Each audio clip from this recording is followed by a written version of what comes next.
said this to us both together or individually this weekend, and it just completely blows us away, because when we started 3 years ago, we never had any strategic plan. We never had any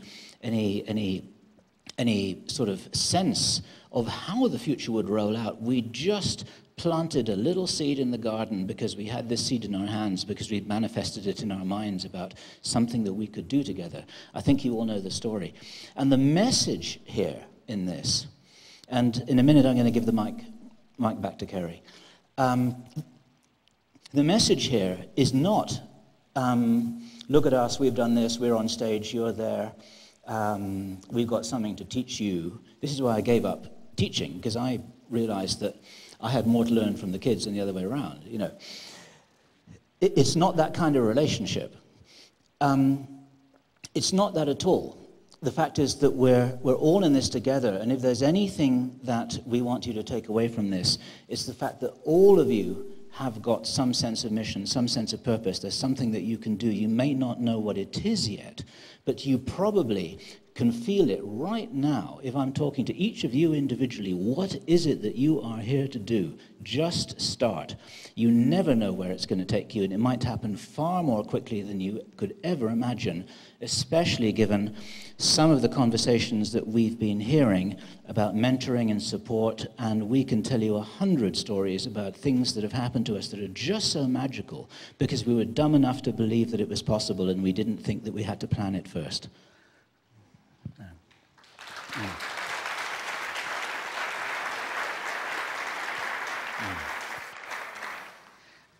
There's interesting, I had a very short chat with someone in the ladies' room right before I came over here, and they were saying that they were really shocked by our Stephen Greer interview, the reaction out there, as we were actually.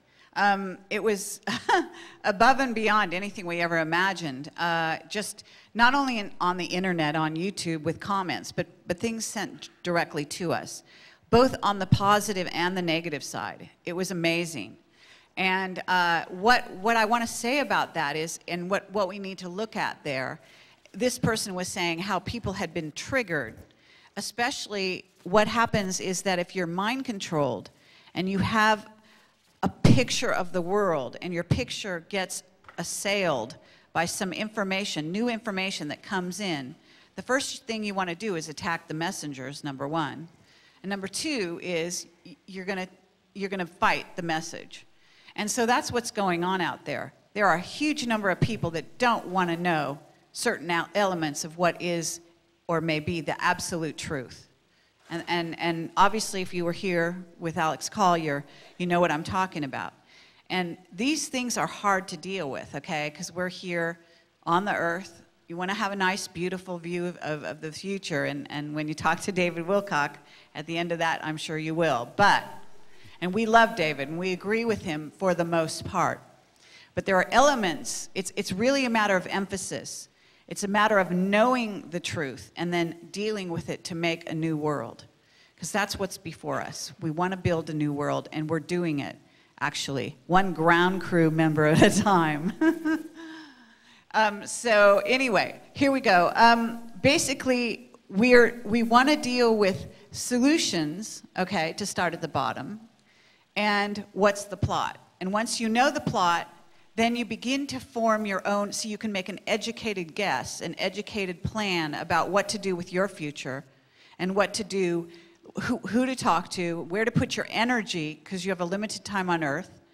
And on top of that, we have a limited time as things are ramping up between now and 2012 and going into 2017, you know, up until 2017 is what I understand to be the window. Seems to be a consensus there. That doesn't mean it's gospel, but it feels right. And that's actually something you're going to have to get used to, I think, in the shift, which is something that I called flying blind. At times, you have to fly blind. That doesn't mean you are blind. It means you can't see straight ahead of you as to what the next thing is and the next thing. You have to actually make a plan, use your intent, and then just put it out there. And so that's what Bill's talking about. with doing whatever it is you can. And we just always want to go back to the fact that when we started Camelot, we looked at each other at Tintagel. We were both very moved by the connection we'd made and the fact that we both were completely aligned in what needed to happen. We wanted disclosure, period. We wanted the truth out there, period. That's it. And we decided we'll put our skills together, we'll go out and interview whistleblowers, and boom, we did it. And we didn't even know whether 2 people would come to the website. And now look at this. It's crazy. It's amazing. So there you have it. That's within all your capabilities. We didn't do anything really unusual. Actually, we broke rules more often than we followed them. So if there's any one rule to follow, it's to break the rules. That would be my advice to you, because if there's a rule, then it's been put forth by the Illuminati, by the Matrix, that's been in place for ages and ages, and it's not working for us as humanity. It is not.